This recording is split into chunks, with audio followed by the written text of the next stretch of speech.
சின்ன முருகைய சிங்கார முருகைய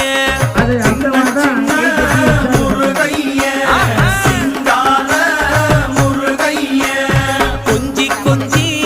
தமிழ் பேசும் செந்தில் பட்டி வேலனவ கொஞ்சி கொஞ்சி தமிழ் பேசும் செந்தில் படி வேலனவ சின்ன முருகைய சிங்கார முருகைய கொஞ்சி கொஞ்சி தமிழ் பேசும் செந்தில் படி வேலனவ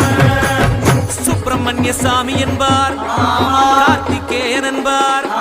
சுவாமிநாதன் என்பார் முக அமுதன் என்பார் பாலசுப்பிரமணியன் என்பார் கருணாகரன் என்பார் கதிர்காம கந்தன் என்பார் கதிர்வேல சுவாமி என்பார்